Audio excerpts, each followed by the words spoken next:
por estar con nosotros. Y bonjour y good morning to everybody. Thank you very much for being with us. And I let you in excellent hands of Samuel, who is going to moderate this session.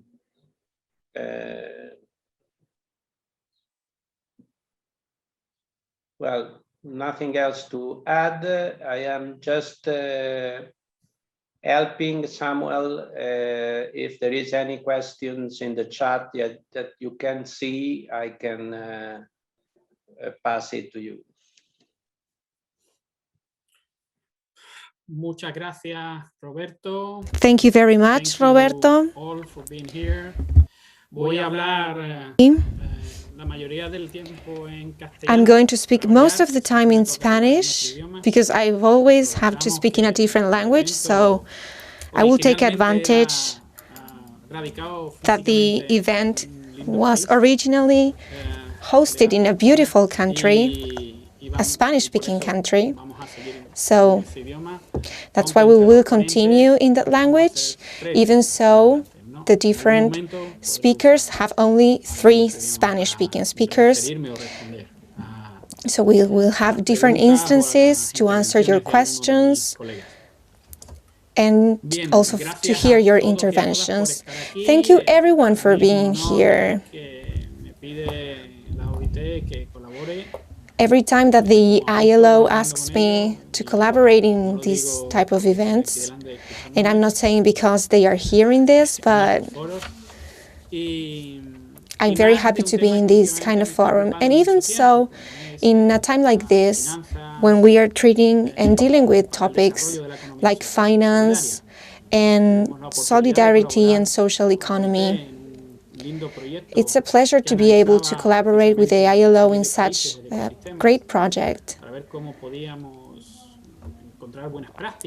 And also to see how all of us can find best practices, different measures to take into account, and ways to develop these innovative ecosystems and help the different stakeholders act in this social economy. And lately, I've also been involved in a project for the European Union, who's working, the project is working with different countries in the north of Africa. And we are working with different projects to generate financial impact for countries who are going through difficult times now. So my job here will be to make the first brief intervention for you, and I have also asked the other speakers to also make a brief 5-minute intervention each, so that we can also have some time to make different exchanges. And because it gets complicated, we are looking at the screen all the time so that we have some interactions, some exchange of opinions, and also with the rest of the participants in the room after every intervention. So we also will leave some space for this at the end of all presentations. I will try not to speak a lot. It's something that it's always hard for me, but I want to also share with you things and my knowledge and things that make sense for you. My head, it's all over the place sometimes, but we will get there. So without further ado, we will start with what I've always liked to share, different metaphors. I like to speak about the metaphor of the ecosystem. Until now, ecosystems were used as the first phase, as the first step to conceptualize reality. So at the beginning, we were speaking about the different actors and what actors we will going to be adding to our ecosystem in this metaphor of an ecology ecosystem. And sometimes some of the elements are intangible, are more abstract, And the more tangible items within the ecosystem are what make the ecosystem be more friendly with certain stakeholders regarding solidarity and social ecosystem, of course.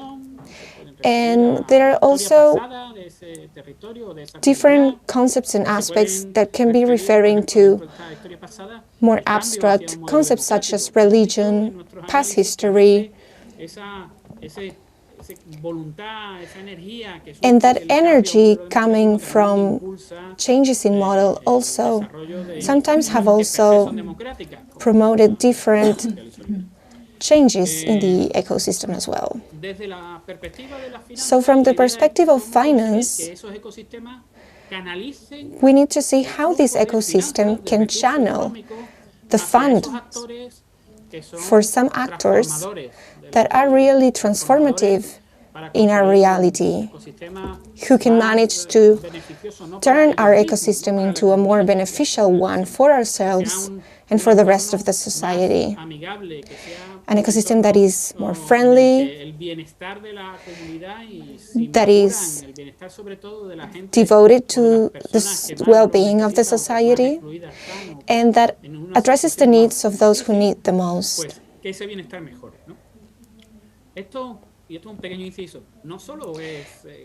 This is just not about social innovation. We will lead these three aspects, these three things, innovative changes that we can get ahead.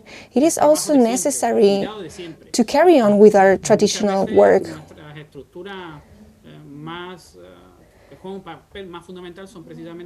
And sometimes the most fundamental structures are those who are not considered the more innovative, such as the care of people,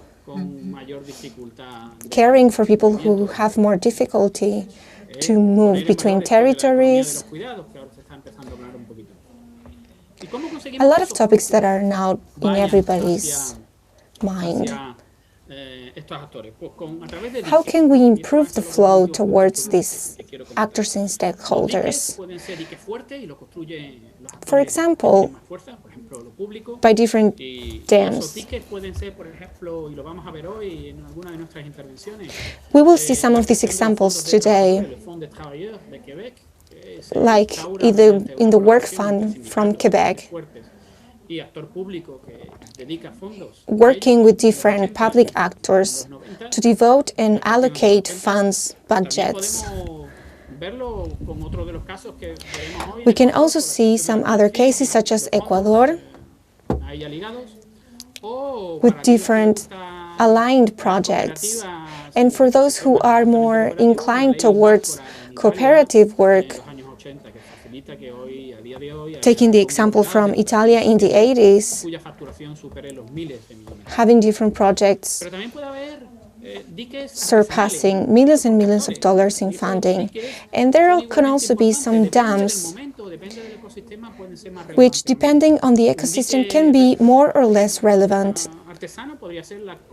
For example, for an artisan dam, the dam can be represented by its union representation over mutual guaranteed funds. So, with this introduction, we can see a more friendlier ecosystem built upon these different dams, helping the different actors within the ecosystem. I would open now the first turn to hold the floor, unless someone has a question. If you want to raise your hands and ask for the floor, there's a tool right here in Zoom, or you can also write in the chat and inform us that you want to make an intervention, or just directly, I don't know, start asking you if you want to start to make your intervention, or if you want to share your thoughts with us.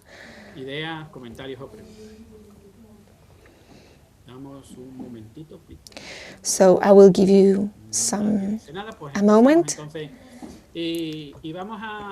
So if no one wants to raise their hands, we will start now. If I'm allowed,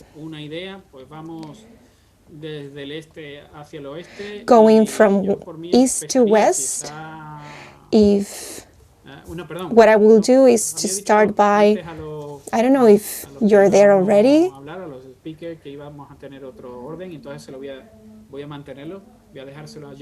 I had already said that we will manage the different orders, so we will keep working in that mode.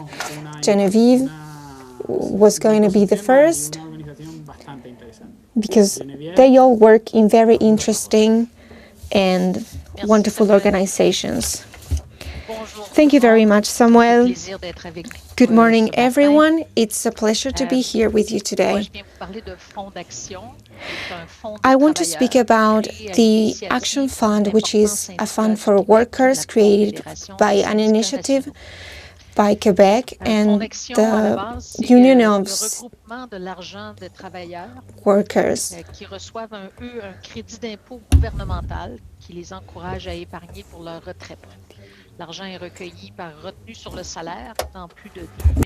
And this allows them to save for the retirement. Since January, it is get from the government and is invested in companies in Quebec to have a more equalitarian economy, more open and more practical.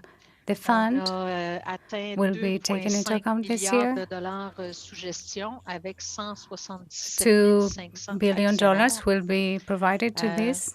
And there are several partners. It's a corporation with partners.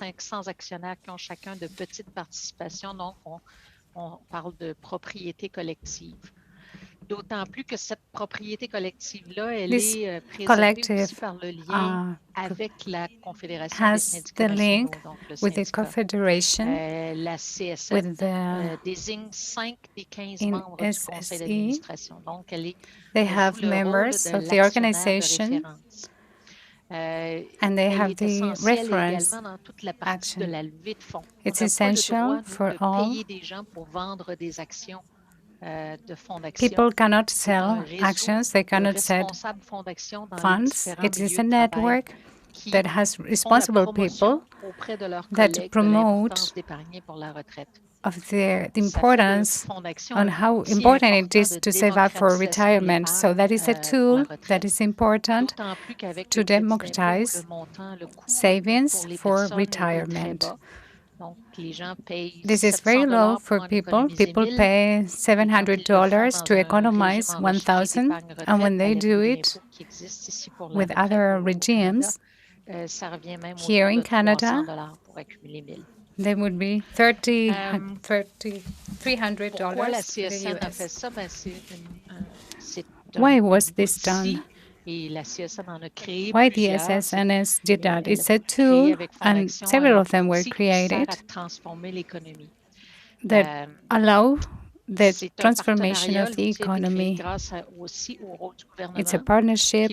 This was created with a government role, and at the same time, it encourages people to save and compensate equality, because the government, on the other hand, obliges to invest a big part of the assets, of the company's assets, that don't have they don't have shares in the stock market. So you cannot get out of it. You have to plan when you're going to leave the company. And this generates a certain problem. What it does is to create an organization that is oriented in the long term. People save for their retirement and not for their needs in the short term. They save in companies that are not included in the stock market. It is done by 3 months. So the investor has a long-term perspective. Apart from this solves the common needs, because you have the These collective shares get multiplied. We save 250 millions in Quebec economy each year. Every year there is a big proportion in the companies, in the social companies, the solidarity companies. More than 5,000 employments per year are created. In my next presentation, I'm going to refer more on this activity, on investment. Merci Geneviève. Vous aviez encore du temps si vous Muchas voulez gracias. d'autres choses. Sinon, je laisse Si alguien quiere hacer alguna intervention. Et s'il n'y a pas d'intervention, je voudrais vous demander un tout petit chose. Mais je laisse la parole pour 2 secondes pour d'autres mots. S'il y a quelqu'un qui veut. No hay nadie que quiera preguntar o intervenir. Is there anyone who would like to make any comment? I would like to, I will say this in French, so she can understand directly. I apologize to the interpreters. I understand a little bit of Spanish. En ese caso, hablaré en español. Des fonds travailleurs au Québec, mais vous avez été aussi fondamental dans la création d'un écosystème. Además, depuis les années 90, quand les chantiers de l'économie sociale ont commencé, quand d'autres initiatives ont commencé. Je voudrais savoir votre opinion, votre avis sur les rôles que Fonds d'Action a. Vous expliquez dans 2 mots sur les rôles que vous avez eus dans la création. El rol en la creación de este ecosistema financiero. Intéressant au Québec. Et si vous pouvez dire aussi la relation avec cet réseau des acteurs qui sont partout le Québec, parce qu'ici, on parle d'une province qui est très large, avec une population qui n'est pas très large. Bon, pour le Canada, c'est grand, mais pour les pays, vous avez... OK. Vous avez entendu, Geneviève? Oui, oui, tout à fait. Oui. Vous avez... OK. Effectivement. Vous avez entendu? En fait, have you understood? Fonds d'Action, dès son origine, a dit Yes. nous, on veut In contribuer fact, au développement d'une économie où il y a davantage de participation, où il y a une démocratisation, et notamment à tout ce qui est économie sociale. On est né en 96, c'était un thème important. Donc, on s'est tout de suite associé, je veux dire, le deuxième investissement qu'on a fait était dans une coopérative de travailleurs. Et à l'époque, c'était intéressant parce que les gens de l'autorité des marchés financiers qui nous vérifiaient nous a dit, mais ce n'est pas une entreprise, vous avez investi dans une coopérative et non pas dans une entreprise, vous êtes censé investir dans des entreprises. Donc, il a fallu expliquer et faire de l'éducation.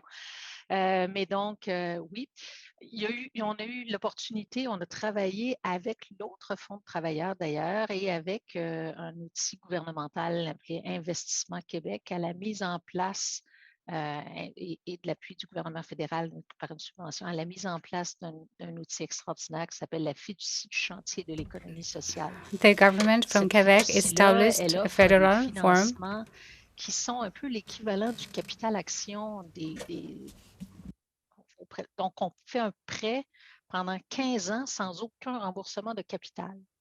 Avec seulement la partie intérêt qui est payée, donc un peu de rendement. We get ce qui est rendu some money without any reimbursement. Cette vision à plus long You only terme, pay cette préoccupation pour l'intérêt collectif. Et ça when we make possible this, because this structure, this vision in the long term, this collective investment allows the finances of a lot of companies all around Quebec. Dans chacune des régions du Québec qui peuvent remonter We have the social economy. There are organizations in each one of the regions from Quebec. We have created very tiny investments, near $5,000 when we talk about the solidarity economy. It's very high. The amounts are very high for the necessities of some of these companies to allow the emergence of an ecosystem. We created field action that offers borrowed money and some loans. In Quebec, we have developed these different tools that complement each other, and we have done this in a conscious way. We get together, we decided, well, you're going to be in charge of this, you in charge of that, so we structure everything. It was successful, and to this we add organizations that participate, supporting and providing advice, an organization called like an advisory that was, it's a partnership that is privileged partnership for MSE. They helped the companies to provide their plans, and they accompany the companies in very special places in their lives. Every time I listen to her experience and the experience in Quebec, in Canada, and every time I hear the experience, I notice new things. Please take advantage and make questions, because I think you can discover, if you don't know it already, some very important elements and interesting elements of all of this enrichment story that has already 25 years. Anyway, now we are going to skip and change we're going to the south, which is a very rich enrichment and can provide many enrichment experiences. We are going to talk about Manuel Suarez, who was telling us about the articulation of the territories on some interesting topics that I think he may provide more complexity to this debate that we are starting about finance and social economy. Please, Professor. Thank you, Samuel. Good morning, everyone. First of all, I would like to thank ADEC and the ILO. Thank you for the invitation. And I will try to talk about the university from Villa Maria. My reflection is not going to be talking about cases, but I think that I will try to talk about some elements to make you reflect on territories, the social economy, and ecosystems on financing. First of all, I'm going to refer to your metaphor, Manuel Dedique's metaphor. I think it's very interesting, the dam, the idea of dam, a more natural and robust dam. I'm going to add an element that could be very interesting, especially to think about Argentina, that we may talk about intermittence, like dams created in a natural way and an intermittent way. The key of time, the experience in Quebec puts that into play, 25 years, and to think also in a long term as regards investment. It's a key element to reflect on as regards the time. We can add an element to take a look at the two phases from the finance people demanding this. From university, we're working on three key elements. First of all, reflecting on the productive trajectory, the idea to think about the creation of trajectory. The second element is to articulate actors, which is the key of experiences in Canada. I think that is shown there, and I think we have to create something even more than natural dams. I think it is a big challenge. And the third element is what some researchers talk about, the hidden logic pattern. That is to say, we are going towards a finance world, and there is a value appropriation, and this logistics of the analysis of the hidden pattern is what has made or encouraged the creation of finance proposals. And I think that logic can be made visible as regards the new access of finance. And another piece of data that is no less important is the logistics of the building, renting, investment. So I think in this first intervention, and to be respectful on the timings that we are allotted to use, there are three things to bear in mind. First, the necessity of an ecosystem, as you said, Samuel, an ecosystem that works in microfinances from a diagnosis of hidden patterns. And that proposal takes a look at the trajectory values, not to think about cyclical values only to strengthen the territory sectors. And the last one, to consolidate articulations in the long term. I think that is the third element to put into play.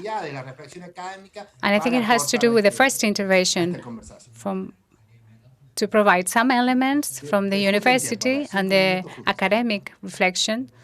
This is my contribution to this debate. I'm just in time, 5 minutes, just in time. Perfect. I think that our participants are very shy. I will continue asking them, the speakers, asking them to provide comments, because I think these interventions are really interesting. I think it has nothing to do with the content, but in the form. The university is analysis, but many a time it's also the training and accompanying. It's that reflection moment. How do you see, Gabriel? I think that someone is asking something. I will allow time for that person to finish the question. How do you think, or how do you see this role, apart from providing an analysis and put it into instances like this? Is there any type of research, researcher? Is there a role for the university or the organizations in the constructions of the ecosystem?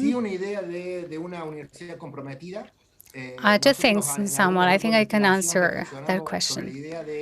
There is an idea of a committed university. In some research groups, we reflect on the idea that the university has to investigate the development of the economy, social economy. We should transform that and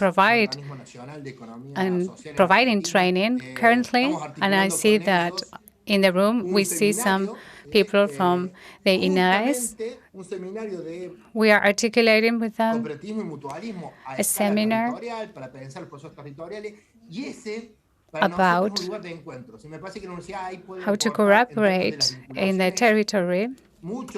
And that, for us, is a meeting place. I think the university can provide how to link, and many of them, they know each other, they can recognize their works, but they are never interacting. What we do is to put in the same place 4 players to talk and to do what we are doing right now, to share their experiences. And so I think the university role has to do with doing the first connections and to commit in the generation of knowledge and circulation of information. I see that people are starting to ask questions. There is a very specific questions that maybe you can clarify this, the productive trajectory. Maybe there are some questions regarding that. Could you clarify that? I think it is central there. This intermittence idea. And why do I think about this? We also have to think about the place that I am talking from, Argentina, a region from Argentina with a lot of small and medium companies with a productive trajectory. And that a company in this microfinance system should recognize the trajectories in order to provide a productive. We would say that a good dam should identify the trajectories to be strengthened. The idea of history in the territory, in the production, is key without forgetting the necessity of the constant idea generation. But I think that productive systems like in Argentina, with a lot of family trajectories, with small and medium-sized companies, I think it's one of the things to be taken into account to create a good dam. Perfect. I see that there are other 2 questions. I'm not sure whether if they are specifically directed to the professor, one in English and another one from Gustavo in Spanish. Wow, I see we are getting a lot of questions. I see that please allow me to speak in different languages. I think one is more directly to the question about the territory, how to multiply the investment, regional, and how this is key in the development. We answered this one, and we continue with the next intervention, and we try to answer at that moment the remaining questions, which are more general. If you agree, could you answer this question? It's not going to be easy, but I'm going to try. The other day, in one of the panels, we analyzed in Argentina the cooperative system. It has the 3% of the financing system. And I think there is a very interesting thing. It's the how it is spread in the territory. I think that to engage the sector and to think about the possibility of improving that percentage and those possibilities, we will have to see how. But of course, with some politics that accompany these taxes, I think it has to do with the possibility of doing this. We have a big challenge, how to get savings in the local, and so it doesn't go to the urban places. It is a big challenge in Argentina because our financial ecosystem implies a big concentration in 8 or 10 banks in Argentina, and we don't have other big dams. This would be the strongest one, but the mutual one, but also with a minority participation. I think we have a challenge in the creation of this.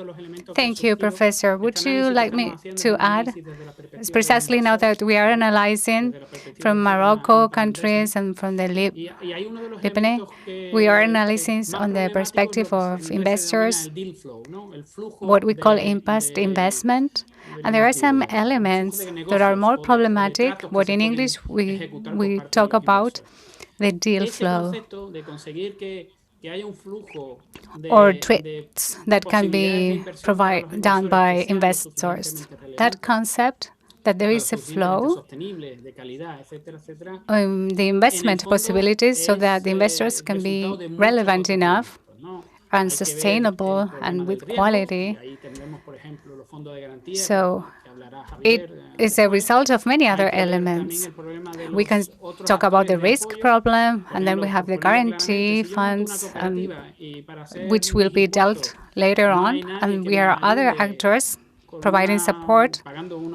For instance, if I create a cooperative and then I don't receive any help paying like a fee as regards the taxes, and these taxes are more complicated for another company or a small and medium-sized common company, I need those support systems. And we also need to have, of course, to go to bad dams, but regulatory.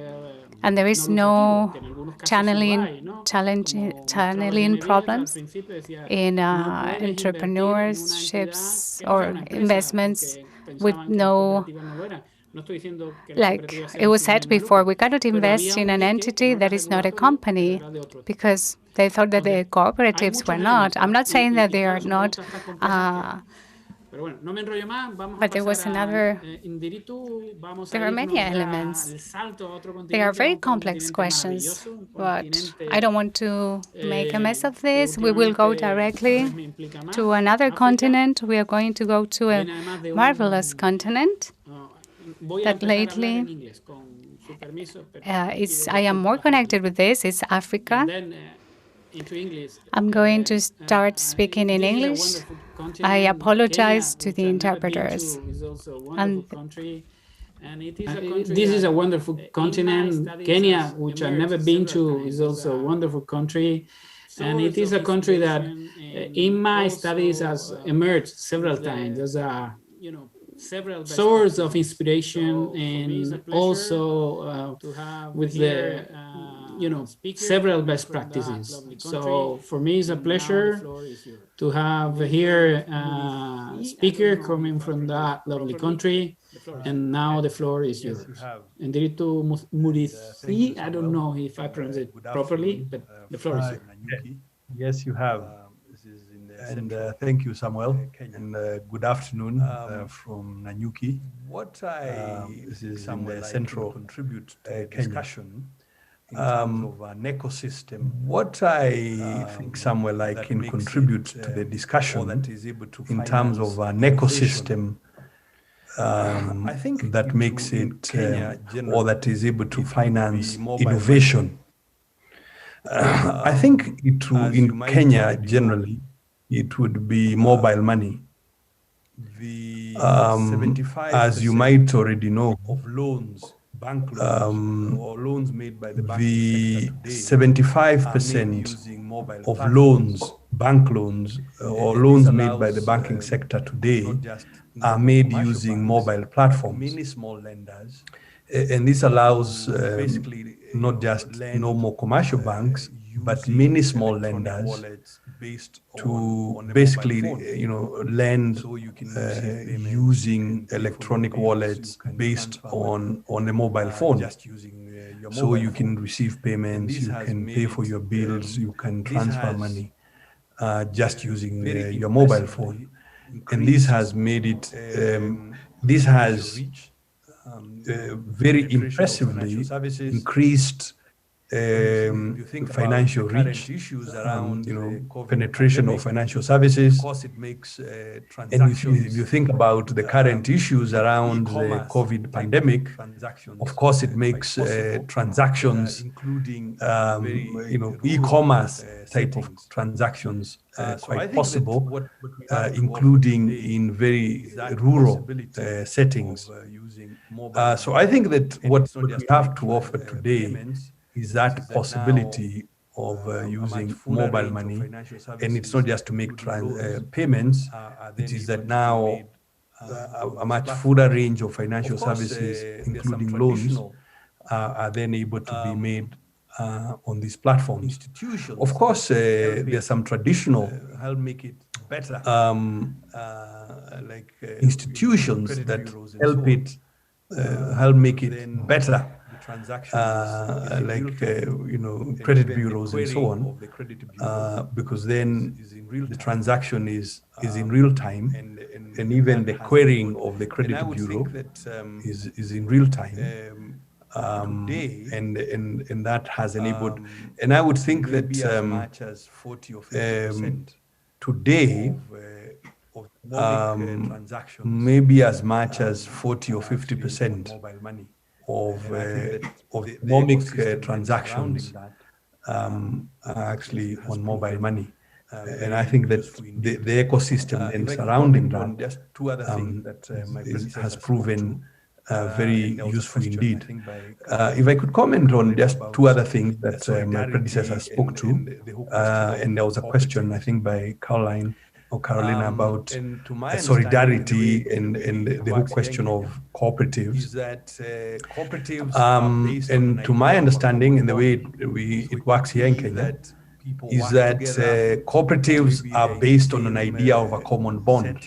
So it could be that people work together, or maybe they're in the same setting, or maybe they grow the similar products.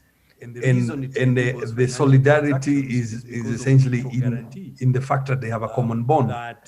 And the reason it enables financial transactions is because of mutual guarantee. That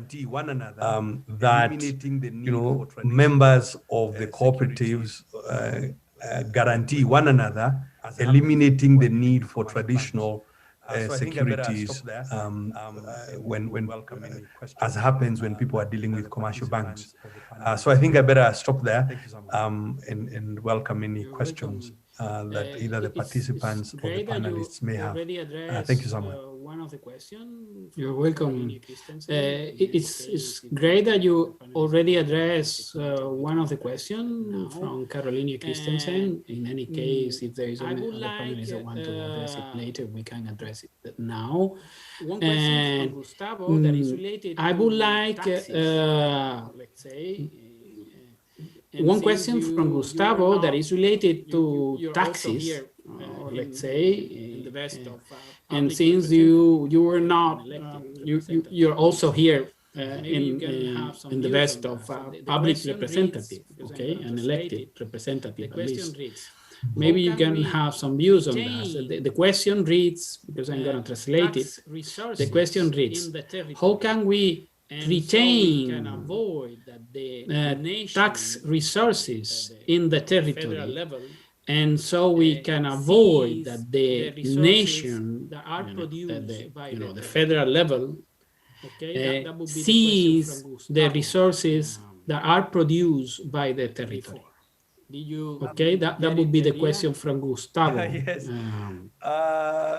Before. Thank you, Did you get it, the idea? It's yes. In my view, thank you, Samuel and Gustavo. I don't have, in my view, an adequate answer. In Kenya today, we have this back and forth between the federal, if you will, authority and ourselves in the regions about taxes. Now, we tried to define it in the Constitution of Kenya, who can tax what. But you find that because there are areas, we say in English, concurrent jurisdiction, there are areas that are, decentralized. Like take something like gambling, like when people go to casinos and such. Now, it is an area that both the national government and the county governments have responsibility. And there's a question about taxation, and it's not an easy debate.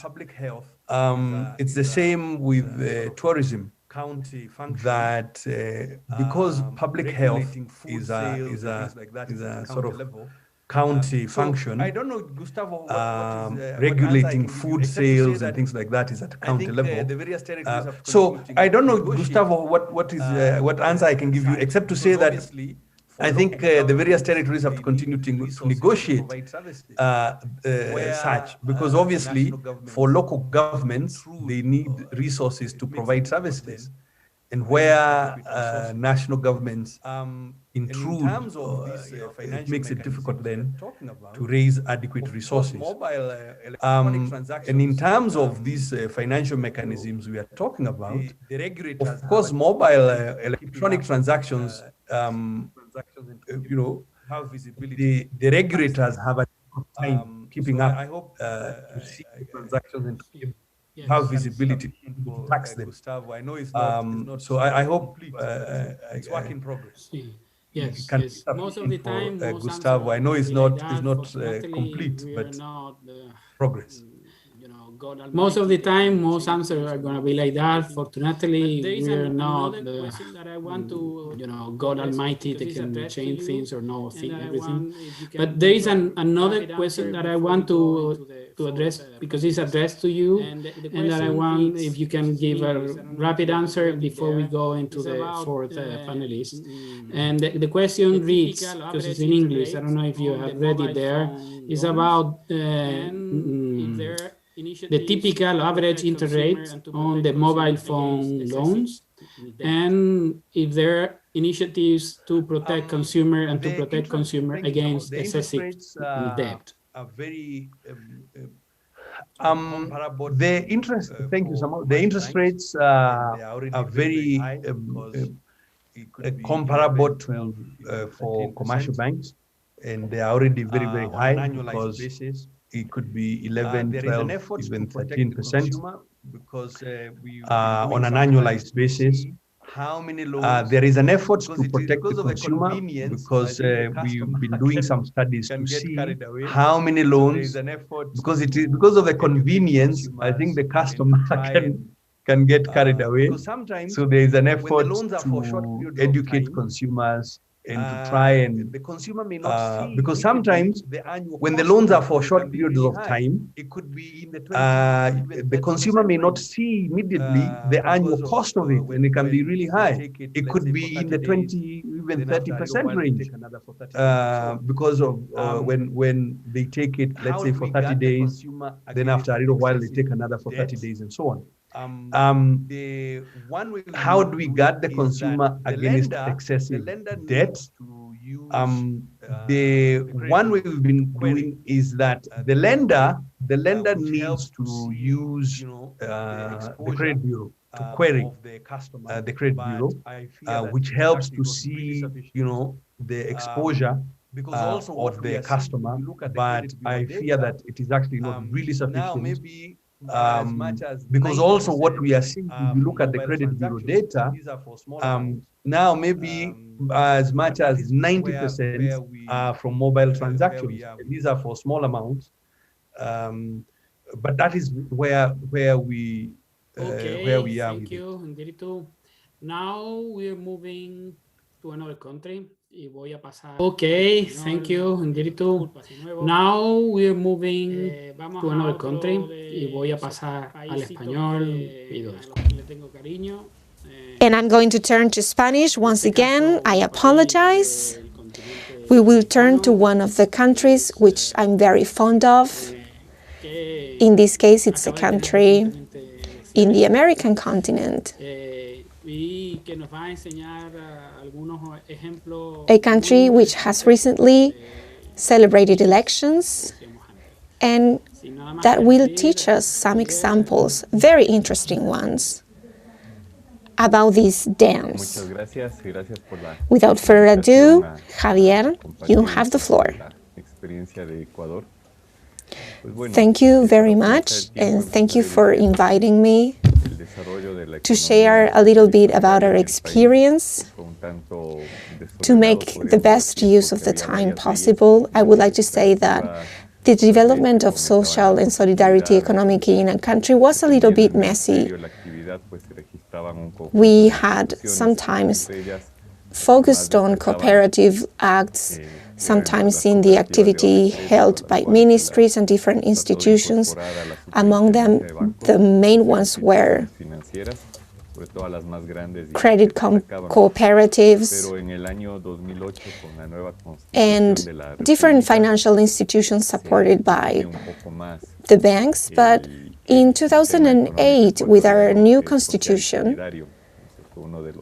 we defined a little bit more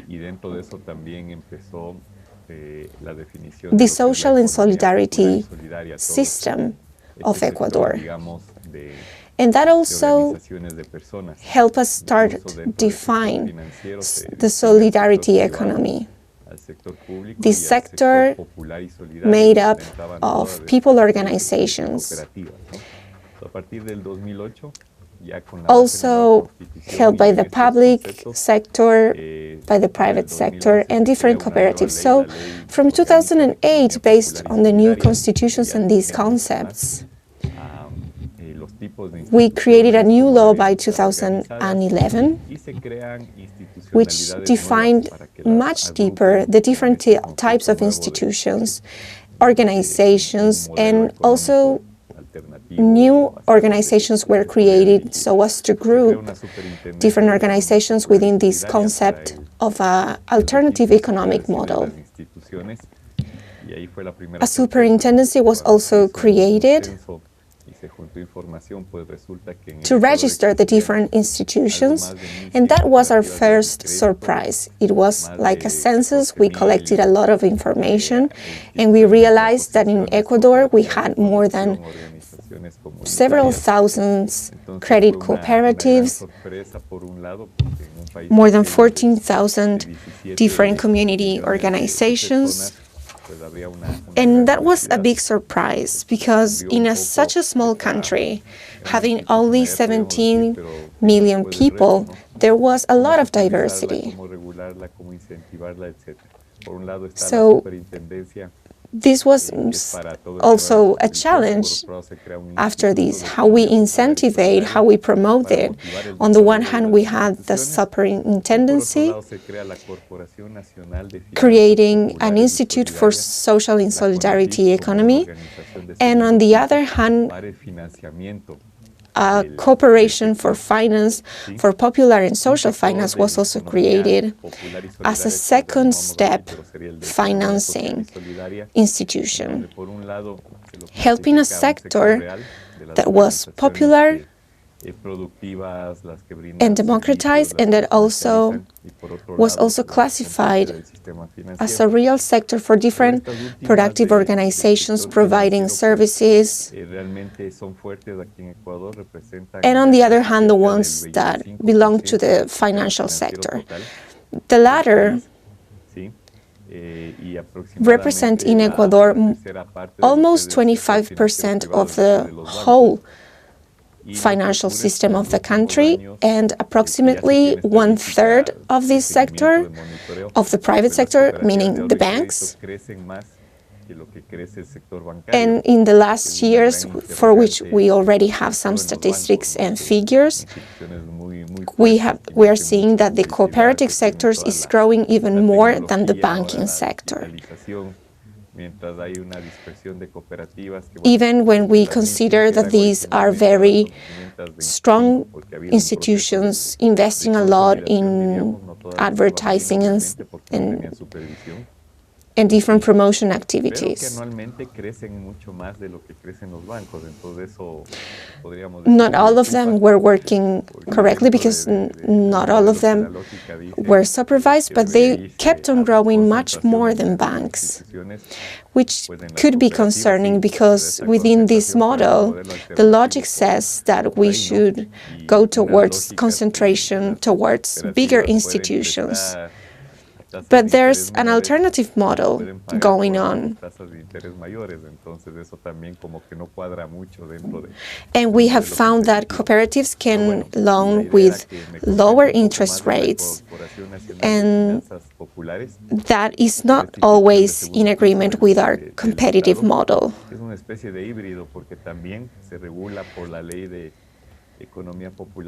But I wanted to concentrate in these cooperative and more solidarity economy institutions and having a different action framework.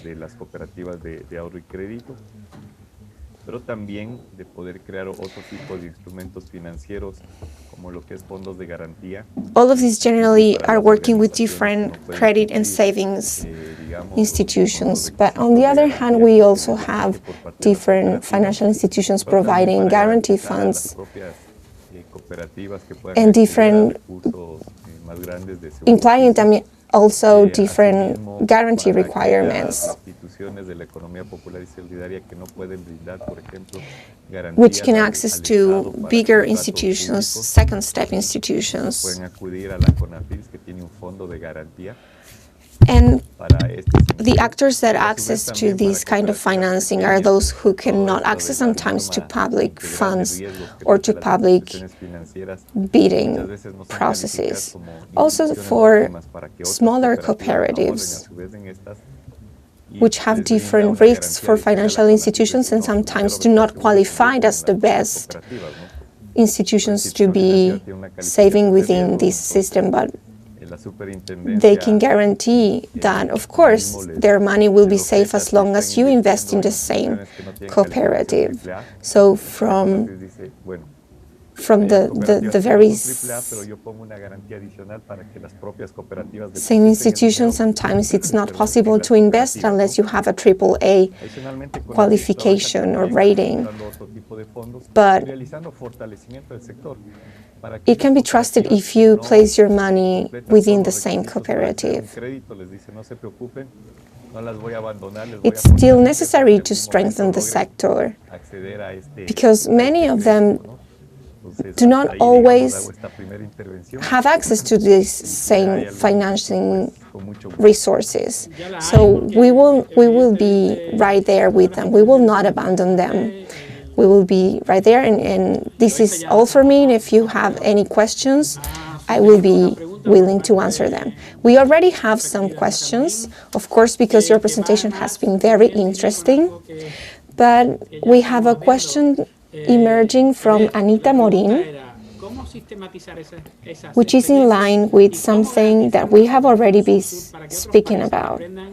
Javier, the question is how these experiences are systematized and how we guarantee a South-to-South cooperation so that countries can guarantee these same systems, for example, for Ecuador. Of course, there are different efforts for systematization. There's been a lot of reflection on the subject, and especially seeing what we have done correctly and what we have done wrong. So it's also possible to identify that even there's a lack of regulation that promoted the proliferation of institutions that weren't always in compliance. But anyway, I think the model is successful because it's an alternative for a part of the population that is not formalized, that is creating a lot of jobs, even so they are not formal. So in different reports for Latin America, we know that Ecuador is one of the countries with the highest numbers of entrepreneurs. And why is this happening? And I think the reason is that we have all these cooperatives financing entrepreneurships. And also when we speak about rural development or why aren't banks growing as much, it's once more explained by the cooperatives because they are right there in the rural environments. These cooperatives incorporate them financially. And I might be criticized by my colleagues because I say this, but we should also adapt to this situation. As we were speaking with different actors, we are trying to systematize and to have this South-to-South cooperation, sharing our experiences in that way. And of course, we can make some advertising about this in the case that Javier was presenting. It's a document published by the ILO about financial mechanisms and innovative systems in social and solidarity economy. And you can access to that document from the ILO website. And we are also preparing a more specific case emerging right from that document. And in relation to what Anita was asking, my experience has been very gratifying in the work that I was just telling you about in the north of Africa. We have introduced a practice very similar to this one. It's a case that has been received with a lot of interest because it's based on many elements within their context that are shared.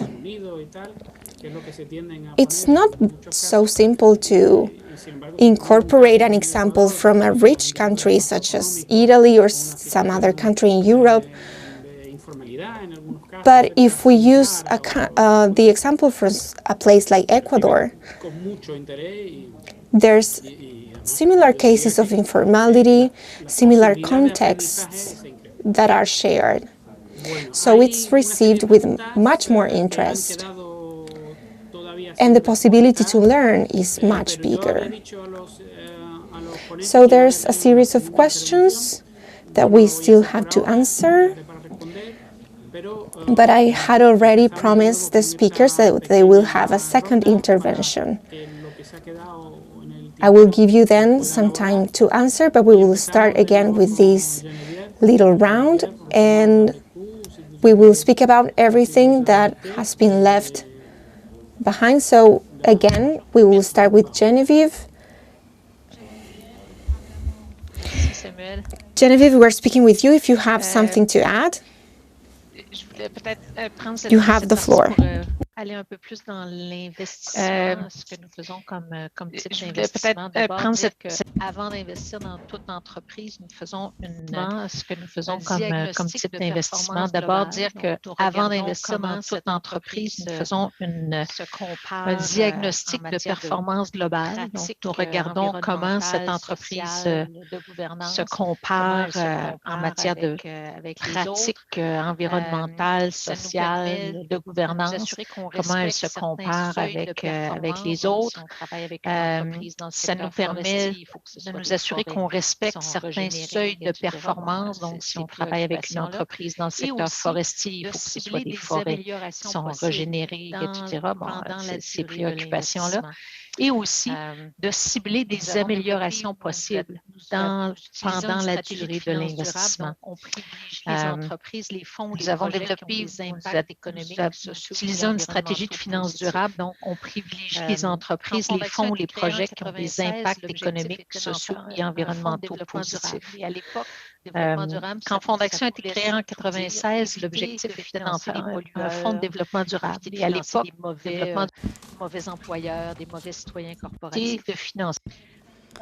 We did this to avoid the finances of the companies that contaminate or companies that have bad employees, and we realized that it was not enough, and we wanted to take into account other companies so that when there is an investment, the impact of this investment, when we take all the total as regards the environment effect and the economic effects, that will be positive for society.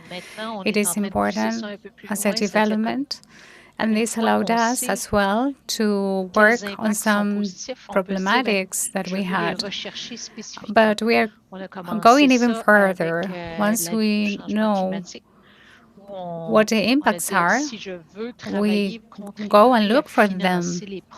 So we have started this fighting against the climate change. And if we wanted to help the financing on more useful projects against the climate fight, what are the companies, what are the sectors that are doing this? And these companies maybe did not need the money. And we told them, what you're doing is really interesting. We would like to deploy this in a different way. And every time we were looking for other types of impacts. So we have three big topics that are being privileged, like the climate change, sustainable agriculture, and also sustainable communities. This is done with funds from companies already existing, but we also work to create necessary things like the social economy. also what the governments do to create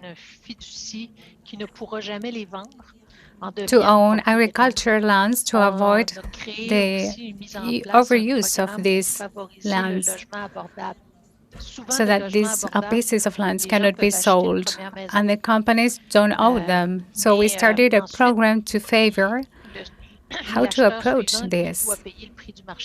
People can buy their home, their first home, and after that, the next buyer has to pay the market price, and in that way we go on. With the cooperative housing allows that one part of the property can be a collective part. So eventually, the economy of 15 or 30% can continue maintaining through the different buyers. Together with the Quebec government, we did it to reduce the risk level and to allow a more rapid expansion. We checked impacts, solutions, we think about what objectives must exist, what needs to be funded, and we think about how to do this financing, working on the relationship between the risk and what we gain, and also take into account the actors so we can take part of that risk. Thank you. I see that Roberto has talked about the collective brain, where you can find a big amount of information which is already systematized. You can see that in the chat. Precisely, there was a question that I think Geneviève could answer. I'm going to try to translate it into French. And it is a very interesting question that was left behind from Narud. And the question was, is there any type of investment or financing that is possible to take risk, initial risk, during the economic innovative activity or from the very beginning? Because in general, these initial risks are not covered by any type of solidarity fund. So there are other types of projects.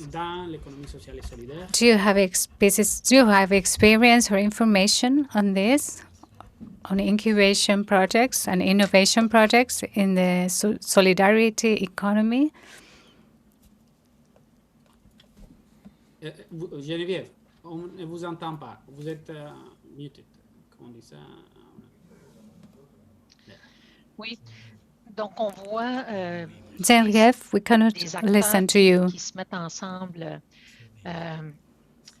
Nous, les entreprises d'économie sociale solidaire peuvent avoir du financement. Okay, there are key players that notamment par le biais de la fiducie du get together, and we in social economy companies can have a funding to start le risque initial de démarrage peut with être the fiduciary association. On a travaillé, par exemple, à mettre en place une coopérative The initial risk de solidarité pour reprendre des journaux régionaux. We work to start a cooperative that is with solidarity to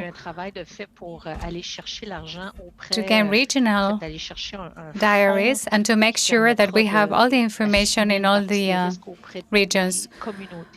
We really work hard to get the money, to get the funds that allow assuming part of the risk so that the community, for the communities, collaborating with the cooperative and also with the Quebec government, which committed themselves to do something with the funds that we were able to get. There are different types of funding, like the Quebec project, which is an initiative. It's an innovation because it is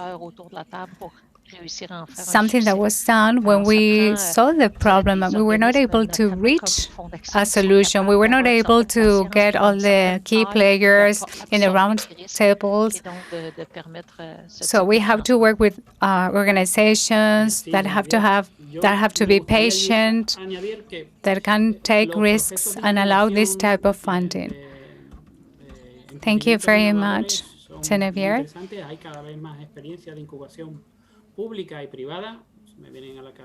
These innovative projects are very interesting. There are every time more experiences from the public and private sectors. In Tunis, for example, or from the Solidarity Community Organization in Andalusia. And also a key role is played of the deep flow. Investments many a time don't have the capacity to find who or where to invest, the best type of business. And here, before I was talking about dams, but here it will be not only the dams, but also to create types of channels, like a big river can be united to another river. They have the key, they are key players, so it's necessary that they are also social economy key players. The experience shows us that it's not only necessary to know what type of profession you have, what type of banker you are or investor you are, but it's also important to know what the principles and values are, not only in the ethics, but also to understand what we do and the person you are working with. The experience shows us that, for example, some time ago we talked about a project from the European project, talking about some funds that were not being able to be used completely and was taken by another bank, which forms part of the solidarity sector and was executed in its totality. That is not done just as talking about principles, but also of efficiency. And I will stop talking and will give the floor to the Professor Gabriel Suarez to intervene for the second time. Thank you, Samuel. Okay, I'm going to highlight a colleague in this roundtable. I will try to answer some of the questions that I can see in the chat in this second intervention that goes in line with some of your questions as regards the university role. Maria Belén asked what specifically the university role was in the financing education. I think it's a very good question. In the province of Córdoba, we are carrying out training on education. We as university last year in Villa Maria trained together with the municipality and FONCAMP, which is a social funding organism from the national government, and the Credit Corp Bank, which is the bank from Argentina. We carried out a training to entrepreneurs in the region. Of course, to answer Maria Belén, we're working on punctual actions. We must transversalize this matter. I think we have to get a financial education that starts at secondary or high school, and then the university takes it as something that must be reflected on. There are some punctual actions, and the good news is that it is included in the agenda. That theme is included in the agenda. And another piece of news is there are punctual actions, and there is no something holistic to be treated. It's not something general. And I also said that there were three elements that should be taken into account: the productive trajectory, actor articulations, and the hidden pattern logic. And I think there is another element included in the agenda that is we are already working and we are starting seeing, which is the circulation and production of data in the world.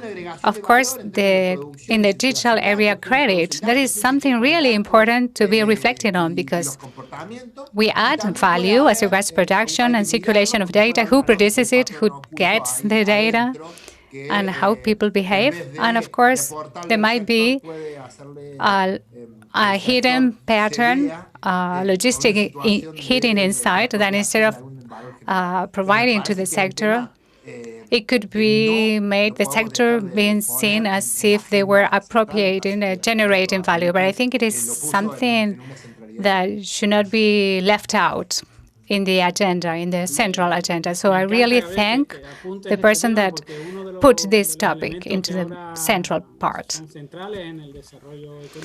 I really like, Gabriel, that you talk about this topic because one of the key elements that are central in the development of the economics is the digital economy or centralizing data in the current economy. Let me tell you two anecdotes, and then we continue with the next speaker, working precisely with the South African government for the green paper in the social economy of this country. They were insisting from the ministry that we had to refer to something like Alibaba or Amazon. Why weren't we also including companies like Alibaba or Amazon? Because for them, they were based on a technological element, like technological cluster. But the problem was not the technological element. The problem was that we compete in unequal conditions because the financial rounds from Amazon or Alibaba are so incredibly huge that precisely because they are able to have a monopolistic position, and they are a monopoly, and they can give the interests that that type of investor is looking for. And the social and solidarity intervention will not have access to that round, even public for public, and at the second time, they won't be able to provide that type of interest to those types of investors, and evidently they won't be able to behave in like a monopoly or in such an aggressive way with the fiscal nation, etc., which are the model based for that supposedly new type of economy. So there we have a very interesting topic. And also, I would like to tell you that in Quebec, there is an organization that is addressing precisely this ownership of data from the social and solidarity economy data. TIES is a knowledge collaboration organization. I would like to now give the floor if this person, this colleague, would like to do a second intervention. A second intervention too. Most of the questions have been already addressed. If I recall it properly, needed. Questions have been already addressed. Then, if I recall it properly, in case you feel that something hasn't been addressed, then we can go back and you can point it out in the chat. Ndiritu, are you there? Javier. Si no, pasamos a Javier. 1, 3, 4. Okay. Not. Venga, Javier, si no, Javier. Te damos la palabra a ti. Si no, pasamos a Javier. Intervención. 1, 3, 4. Okay. Sí, gracias. Venga, Javier, si no, te damos la palabra a ti para tu segunda intervención. We will give you, Javier, the floor for your second intervention. Yes, thank you. Clearly, taking a look at the questions, I wanted to emphasize some topics. I think it's very interesting that there are some questions about these savings cycles and how to keep those savings within the localities. I would say that the cooperative phenomena in Ecuador has succeeded in this because when one analyzes where these cooperatives are and what access do they bring? And also how the CONAPIPS was able to be aligned for financing because local resources sometimes are not enough for the credit demand. But as I was saying, the interest rate levels are not helping these cooperatives to be very competitive. And of course, a fixed rate cooperative can pay a lot more annually, so it's so much better. In the last year, we have had a 0.4% inflation rate. So for someone to be able to keep their savings with a cooperative in US dollars is actually very good. And it's something that helps them capitalize themselves and grow a lot more. And that's being held directly from the different localities. And this organization created to be the second step as a state organization.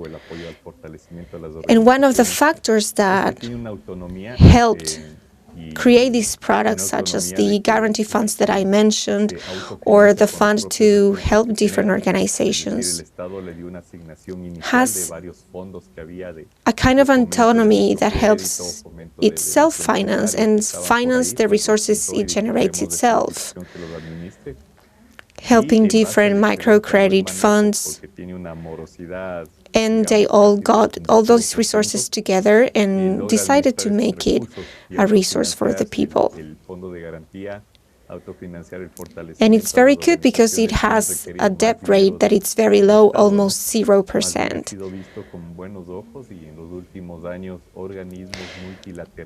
And it has helped strengthen organizations without requiring money from the state. So in the last years, we have seen these multilateral organisms also accessing additional financing, which has all improved the system.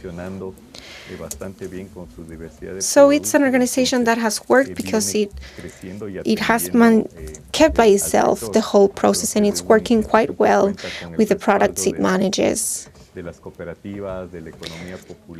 it's been serving the sector quite well. Cooperatives, popular and solidarity economy organizations, and based on that, it has also been like an image that the government considers very positive, because it's been, we've been with a more right-handed government lately, but as we have seen the sector interact with these type of institutions, we think that this will be kept. We will keep promoting this and to keep developing this kind of model. That was what I wanted to add. Thank you very much, Javier. We have 5 minutes left, so we will be very kind and finish on time. If anyone else has another questions or wants to add an opinion about something that was left unsaid, and I would also like to ask you if you wanted to leave us with a last reflection or a specific note on a specific topic or a particular issue, or even a question if you want to leave us thinking about something. Can we start maybe with Montreal, with Genevieve?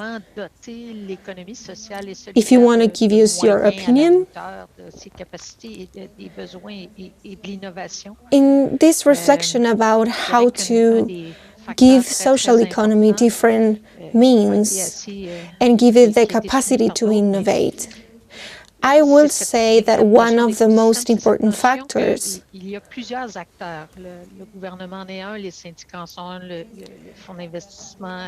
this true notion that there are many actors. One is the government, trade unions, and others, investment funds are others, different cooperative associations, and it's important that each of these uses its influence, its means, based on their own nature, but also considering that natures are very different and can be used to create a combination, a mixed thought that can be used, and that I think also is the way to the future. That's what I wanted to add. Thank you very much. Thank you, Genevieve. And then if you wanted, Gabriel, if you wanted to add a last reflection.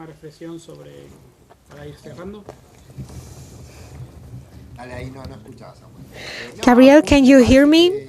A last reflection to close the topic? Oh, I'm sorry, I couldn't hear you, Samuel. Well, what I think the big challenge in territories is the construction of collective intelligence. This can help us to start thinking about more powerful economic ecosystems. I think that's a very interesting challenge, and I also want to thank you about your invitation to all our colleagues for their great interventions too. Thank you very much. I don't know. If not, we move to Javier. Sí. Vamos a Javier para su última. If not, Javier, I will go there for your last intervention. Yes, I would say that it's very important to depend in the knowledge we have about the ecosystem, because it depends a lot about the circumstances of its development, the country's context, and it's also necessary to deepen our knowledge more about the way it works. It can be very diverse and heterogeneous, but even so, it's important to consider that it is based on people's daily needs and finding ways to make alternative models work. So it depends a lot on the different necessities that the states, territories may have. And it would be very positive to propose a more organized model with different actors, including the state and the other different sectors, so that we can build on this all together. Sharing all these experiences is very positive because we can learn from other positive examples, of course, not only the negative ones, and we can build upon this and share the knowledge to keep on developing our models. That was it. Thank you very much, Javier. And now that we are finishing, I would like to thank you for this very interesting session. It's been very, very interesting.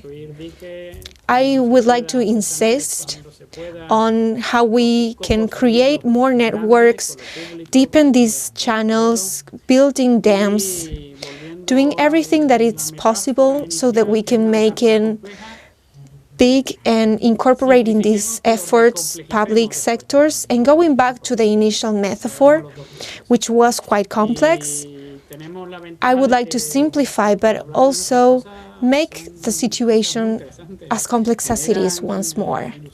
And we have the advantage that some of these things are very interesting. They generate hope, and we can take advantage of this impulse. I think we are ready with the time. I want to thank you all. I don't know if we are okay with the time, but I want to really thank every one of the speakers. They've been wonderful, and they've managed the time in the most perfect way. Thank you very much. Do you want to say something before we close? Oh, Ndiritu, you're there. If you want to say something before we... Well, okay, we go. Sorry, I couldn't. Bye-bye. Sorry? If you, Ndiritu, want to say something... Well, okay, we go. Sorry, I couldn't. Bye-bye.